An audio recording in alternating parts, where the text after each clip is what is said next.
So, Mike, why is yoga so prevalent today? I believe first and foremost of all, it's trendy, and to a great degree, it's been divorced of the spiritual element. In a lot of yoga studios, the emphasis is on physical development of your body, which is not the original purpose of yoga at all. And yet the Western version of yoga is something totally different than what you find in Hinduism. In Hinduism, the more dominant part of what yoga is supposed to accomplish is all spiritual in nature. It's enlightenment, it's achieving your higher self, it's becoming one. In fact, the word yoga is from an original Sanskrit word that means yoke. And it means, yoke. Like connect yourself to something. Yeah, and it was supposedly a way of communicating that yoga devotees were being yoked with Brahman, and Brahman is ultimate reality in Hinduism. And many Hindus believe Brahman is an impersonal force. That is spiritual force. That is the highest reality, but it's impersonal. It's not a God you pray to, it's not a God you have a relationship with. It's a power that is controllable, or can be channeled by the right chanting, or right mantra, or right incantation, etc.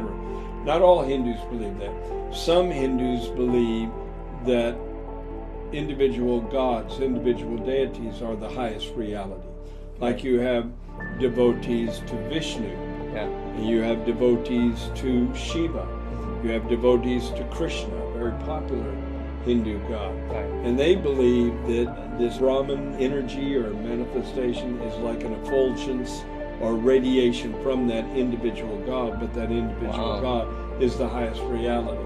So they have interesting. So it's like this energy intake from these gods. That's what yoga is supposed to be. Oh yeah, you're supposed to become one. That's what yoga means. And that's why one with, being yoked with. Exercises and these postures, aren't they just exercises? Because they're like, well, I'm not really connected to that. When I think about that, it's kind of like this. A man who's married can't be like, it looked like I was holding her hand, but I wasn't really holding her hand. It's not really a relationship. I was just holding her hand. No, that's a problem, right? So in this case, tell me about the yoga poses, because if you're saying that these yoga poses are a connection to these deities, that's inviting this stuff into your spirit. Because if you're a Christian, you believe in the Ten Commandments.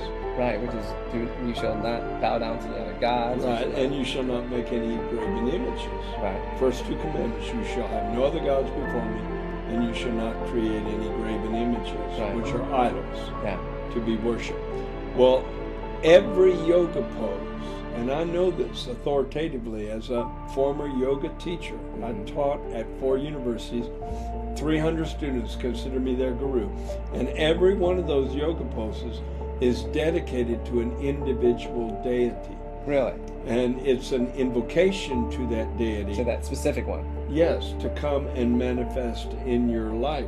Every part of the body that is held in a certain position has a certain meaning when you get into the realm of yoga. For instance, just the basic posture. What's one of them? The basic we'll posture show it on the screen. Is the lotus position. The lotus position, okay. Where you use that to sit motionless and to meditate or to chant mantras or whatever you're doing.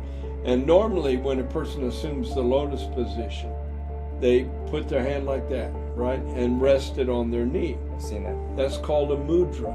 And a mudra is a symbolic gesture with the hands or with parts of your body that represent spiritual concepts. And this represents a spiritual concept. Wow, I had no clue my whole life. The forefinger represents the individual soul, which is Atman, A-T-M-A-N, in Hinduism. That's the word they use for it. The thumb represents Brahman, which is the impersonal energy force that they conceive God to be. And again, I want to emphasize, not all Hindus believe that ultimate reality is Brahman. Maybe about half of them do. So, when I put my fingers like that, it is a prayer that my soul will be one with Brahman. So if somebody goes to a yoga class and they think, well, I'm a Christian, I'm a believer in Jesus, I can do this and just think about Jesus while I'm sitting here. Well, you're actually breaking the first commandment, just putting your hands in that position. Oh, crazy. Yeah. But I mean, and then even it's for really like intense. non-Christians though, who would be like, no, I'm just exercising. No, you're actually engaging in a spiritual practice.